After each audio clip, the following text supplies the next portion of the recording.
ফেব্রুয়ারিতে ত্রয়োদশ জাতীয় সংসদ নির্বাচন। সারা দেশ প্রস্তুত হচ্ছে একটি অবাধ, সুষ্ঠু ও গ্রহণযোগ্য নির্বাচনের জন্য।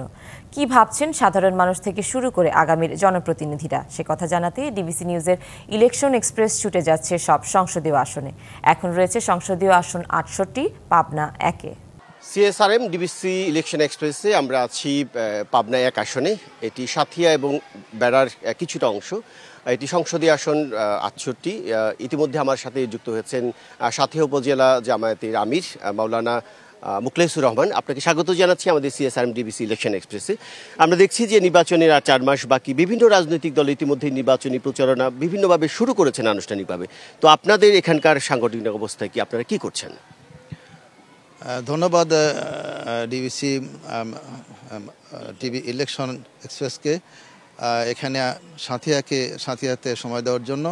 তো আমরা বাংলাদেশ জামাত ইসলামী কেন্দ্রীয় ঘোষিত কর্মসূচি অনুযায়ী আমাদেরকে ১ বছর আগের থেকেই আমাদেরকে প্রার্থী নির্ধারণ এবং তাকে মাঠে কাজ করার জন্য অনুমতি দিয়েছেন। তারই লক্ষ্যে বাংলাদেশ জামাত ইসলামী এই সাথিয়া বেড়ার কিছু অংশ এটা কার্যক্রম আমরা শুরু করে দিয়েছি ১ বছর আগের থেকেই। আমাদের সাংগঠনিক কর্মকাণ্ড, আমাদের এজেন্টদের নাম সংগ্রহ, তাদের প্রশিক্ষণ দেওয়া, তারপরে আপনার কেন্দ্রীয় এজেন্টদের নাম সংগ্রহ, তাদের প্রশিক্ষণ দেওয়া, ভোট প্রার্থনা করা, গণসংযোগ করা, সমস্ত কার্যক্রম আমরা চালিয়ে যাচ্ছি বাংলাদেশ জামাত ইসলামের পক্ষ থেকে, এই আসন থেকে আর কি।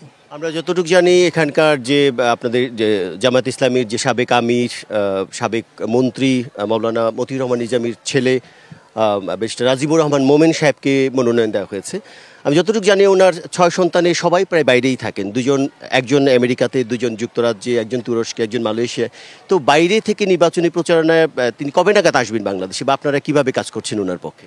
না, ব্যারিস্টার রাজিবুর রহমান মোমেন তো দেশে এসেছেন, উনি ওনার কাজের কারণে বাইরে যাচ্ছেন, এখন বাইরে অবস্থান করছেন, যার কারণে আমাকে বলতে হয়েছে। উনি দেশে এসেছেন এবং সংগঠনের সিদ্ধান্ত অনুযায়ী উনি নির্বাচনের সকল কার্যক্রম শুরু করে দিয়েছেন। আমি বলেছি যে প্রায় ৬ মাস আগে থেকেই কার্যক্রম চলছে। পাবনা সাথিয়া জামায়াতের ঘাঁটি, প্রচুর সংখ্যক আপনাদের সমর্থক, ভালোবাসার মানুষ এখানে আছে। এর মধ্যে বিএনপিও খুব জোরে সোরে তাদের প্রচারণা শুরু করেছেন। কি চ্যালেঞ্জ মনে করছেন আপনাদের এখানে? নতুন করে কোনো চ্যালেঞ্জ আছে কিনা?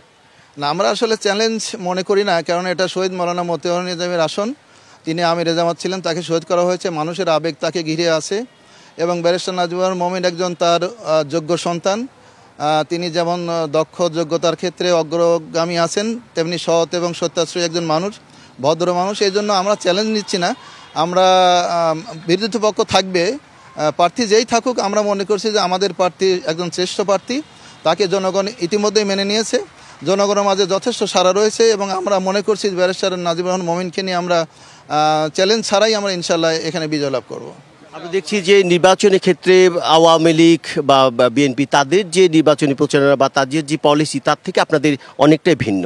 সেই সুকৌশলটা বা পজিটিভ দিকটা একটু জানতে চাই। আপনাদের জামায়াত ইসলামী অন্যভাবে যেটা প্রচারণা করছেন সেটা কেমন? বিষয় হলো, জামায়াত ইসলামী একটি সুসংগঠিত সংগঠন। তার ধারাবাহিকতায় আমরা সেই সাংগঠনিক সংগঠিত সংগঠন বলেই আমরা প্রচারণার কাজে একটু সুবিধা পাচ্ছি। আমাদের সংগঠনের কার্যক্রম শুধু নির্বাচন কেন্দ্রিক না, সারা বছরের জন্যই আমাদের সংগঠনের কার্যক্রম চলে। তারই ধারাবাহিকতা যখন নির্বাচন আসে তখন আমরা নির্বাচন কেন্দ্রিক কাজ আমরা করে থাকি। তো সেক্ষেত্রে অন্য দলের ভিন্নতা, আমাদের চেয়ে অবশ্যই ভিন্নতা আছে। তারা নির্বাচন তফসিল ঘোষণা করলে প্রার্থী ঘোষণা করবে, আর আমাদের সংগঠন আগে থেকে প্রার্থী দিয়ে মাঠে নামিয়ে দিয়েছেন। এজন্য আমরা অনলাইন ভিত্তিক, মিডিয়া কেন্দ্রিক, আমরা ফেসবুক কেন্দ্রিক এবং গণসংযোগ মাধ্যমে, ভোট প্রার্থনার মাধ্যমে, এবং আমরা ব্যারিস্টার মোমেনকে নিয়ে জুমার নামাজ আদায় করা, সামাজিক অনুষ্ঠানে যোগদান করা, সব মিলে আমরা প্রচার প্রচারণা ইনশাল্লাহ অনেক এগিয়ে আছি এবং আমাদের সাংগঠনিক সিস্টেম অনুযায়ী আমরা প্রচারণা আমরা চালিয়ে যাচ্ছি। আপনাদের প্রার্থী ব্যারিস্টার মমিনুর রহমান জন্য আমাদের পক্ষ থেকেও শুভকামনা থাকলো। আপনারা শুনছিলেন সিএসআরএম ডিবিসি ইলেকশন এক্সপ্রেস। ততক্ষণ আমরা পরবর্তীতে পাবনা ১ আসনের অন্য কোনো রাজনৈতিক দলের নেতাদের সাথে কথা বলার চেষ্টা করব। ততক্ষণ আমাদের সাথেই থাকুন।